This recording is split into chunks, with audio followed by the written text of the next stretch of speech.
My name is Andre Andres X. I am a comic book creator, among other things, also a poet and a photographer. Right now, the comic that I'm working on like 10 different books. But the one I can tell you about right now is called Tune of the Times. So it started off with me kind of looking back at my old action figures and realizing, hey, like I didn't have a lot of like black action figures growing up. And then I was like, why is that? And then I thought, well, there weren't a lot of black superheroes and like black main characters to begin with to have the action figures. So then I found this website where I could kind of like design my own figurines. So I was kind of designing them, and my thing is when I design them, I think of like a backstory for them, like what are their powers, what's the setting, and stuff like that. And I started building stories around the characters I would create. And then I made enough of them where I was like, this could actually kind of be something. And then the other element of that was I was really into music videos. Like I was wanted to be like a music video director. So I had different ideas for music videos, and basically I tied them all in into one like cohesive narrative, and then I kind of placed the characters I had made into that narrative. So then that kind of started formulating an idea for like something. I was thinking first like of a movie, and then I was like, no, this is too long to be a movie. It'd be a movie series. And then I was like, no, it has to be a TV series. And then I was like, it has to be an anime. And then by that point, I was like, okay, well, before it can be any of those things, I think it should like start off as a comic, right? Because a lot of anime start off as manga. So I was like, okay, let me work on this manga. And that's kind of how that whole like journey started. So I started taking some comic book classes on, comic creation, the publication, like all that stuff. So it was a journey. Yeah, it took some time before I decided, okay, yeah, I want to do a comic book, and that started like this time last year actually. It's something that I envisioned doing like as a kid. Like as a kid, I would draw like certain characters. Like even on the bus, like I would get commissions like in fourth grade, and people would be like, oh, can you draw this Ben 10 character, or can you draw this Dragon Ball Z character? Be like, yeah, like $5, and like I'd draw it, like on the way to the like across town and like give it to them. So that was kind of it's kind of like my childhood dream was to create comics, and it wasn't something I thought about actually doing until like this time last year. So it's that, and then also like other black children now, and just other black people in general that don't have that representation, that kind of want to see themselves more in like an anime and like other things of that nature. Because we're big anime fans, but we don't have so many like black like anime characters. There's a very like select few. So kind of like doing that for us, like for the culture basically. I think for some of the books that I'm doing, they're kind of grounded in his story, like in like history. So like one of them, they time travel to 1831 to help Nat Turner's rebellion be successful, and then that kind of creates like an alternate reality.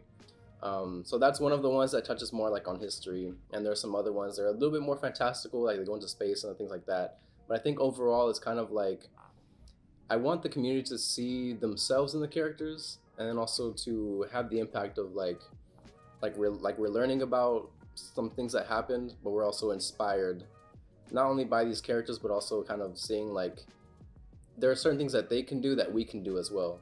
So I'd want them to be inspired and I guess informed to a degree. Having completed works is like it's like wow, I did it. Like even with my poetry book now, like I just sit there and I just kind of look at it. I'm like, wow, I really did this thing.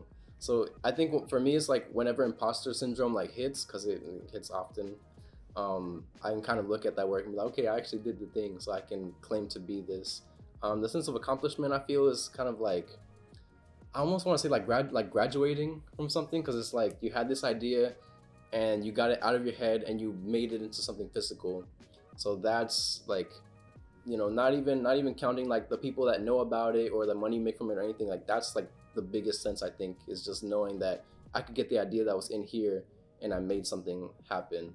And it's kind of like you feel accomplished, but at the same time I feel like as a creative you're almost kind of like the work is never really done, because there's always like the next project.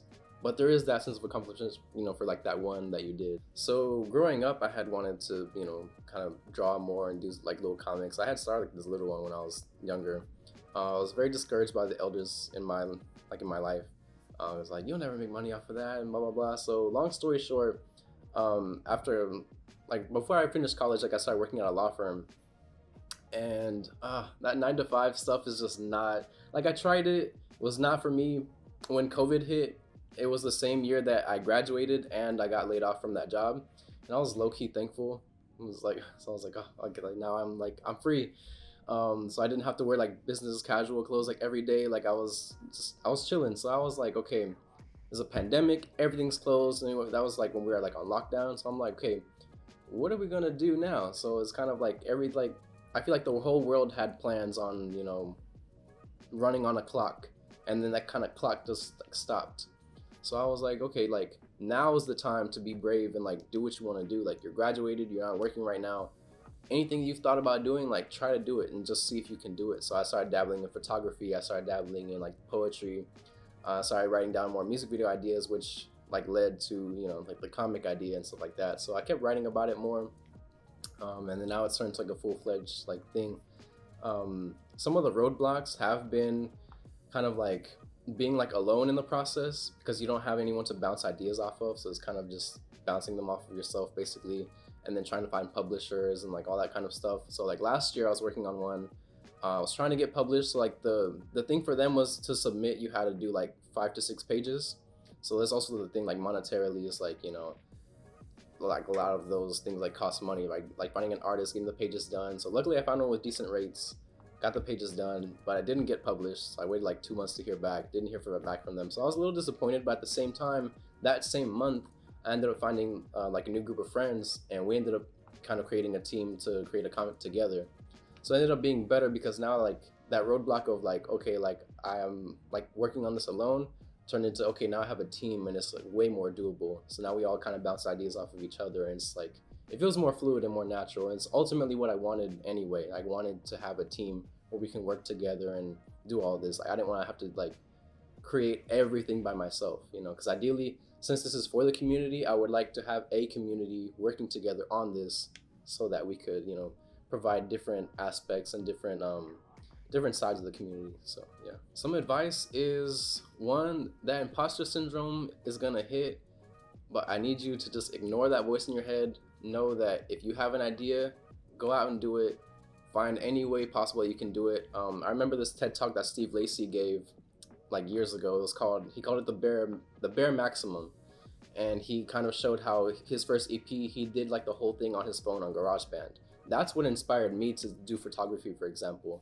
So it's kind of like, find whatever you can do to do it. So like, I didn't have a professional camera. I just used my phone and like Snapseed app for editing. Boom. And then when I show people my pictures, they're like, oh my God, what camera do you use? What lens? And I'm like, just my phone, like my Android at that.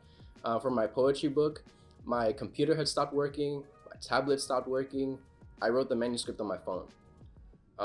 For like comics, I can't draw, but I found like a website where I could like kind of design some characters and then kind of go from there.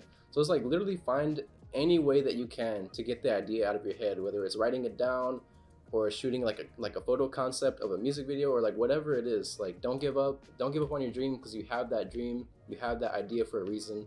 So make it happen. I believe in you.